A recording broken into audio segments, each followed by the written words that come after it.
Thank you very much, David. Can I take kind of 8-9 minutes to make five points that I've thought cooked out yesterday?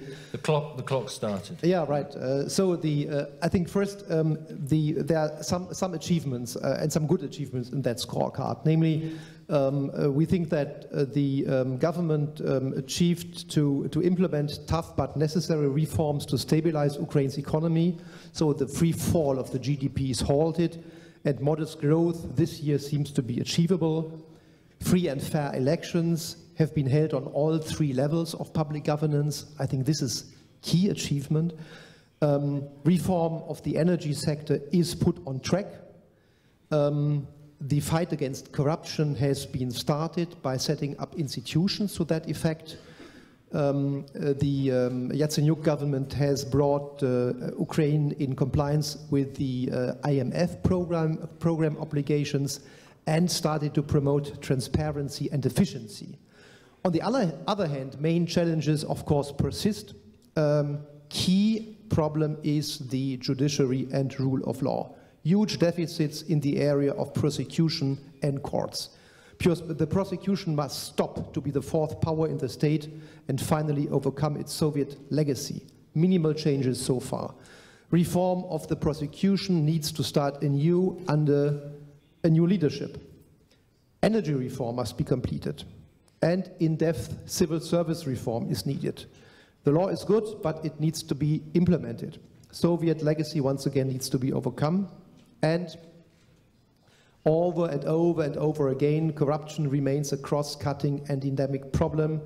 The Corruption Prevention Agency must start to work, and the Anti-Corruption Bureau must become fully operational. So preliminary conclusions, good start, but not least due to 2 lost months, feeling of stagnation and growing feeling of frustration. The bulk of structural reforms still lies ahead of Ukraine. The citizens must feel the gain. So, second point, what needs to be done? A roadmap is there, good programs, and the DCFTA. So the European program, since we talk here about also on European perspectives, and good government concepts, etc. So don't reinvent the wheel, start implementing and changing the mindset of actors. We expect the new government to deliver, first of all, and amongst others on following points. Once again, fight against corruption by implementing the relevant and good existing laws. The judicial reform by adopting the relevant constitutional amendment and screening of the judges. The reform of the public administration after entry of force into the law on 1st of May. Let me be a little bit more specific. A systemic restructuring of the public administration is needed. Salary increases are one important part, but they must be part of a deep, comprehensive and sustainable reform. Last but not least, decentralization and local government reform. And on the security sector, certainly it is good that Deputy Secretary General Vershbow expected compliance of NATO standards by 2020, but it remains to be seen. And it would be also interesting to shed a more kind of differentiated view on this highly kind of reform needed, or sector which needs further reforms.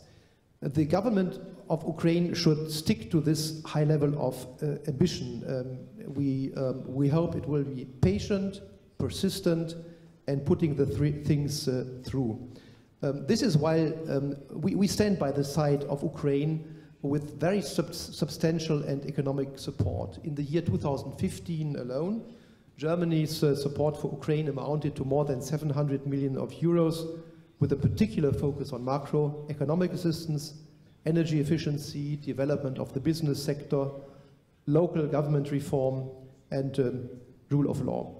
But when you provide assistance, a key question comes up that I would like to focus a little bit more upon during the discussion: how to overcome the persisting vested interests and the forces of inertia.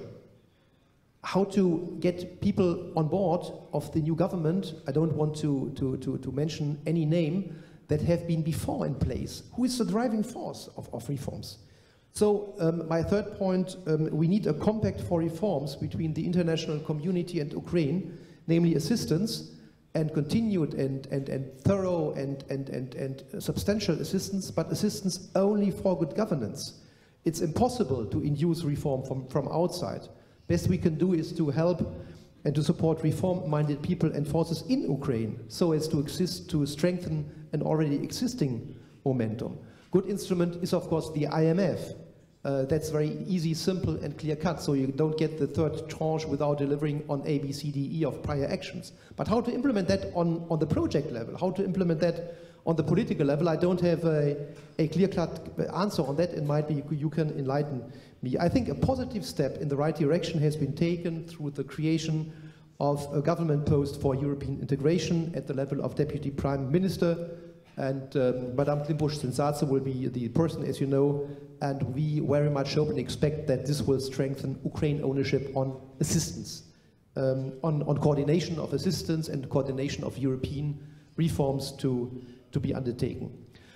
So in conclusions, third of time is certainly of the essence. Reforms have to be accelerated, and the absorption of assistance has to be dramatically improved, and this is up to our Ukrainian friends. Just at the end, let me quote from the appeal of G7 ambassadors that had been launched in February after stepping down of Minister Abramavicius and some other persons.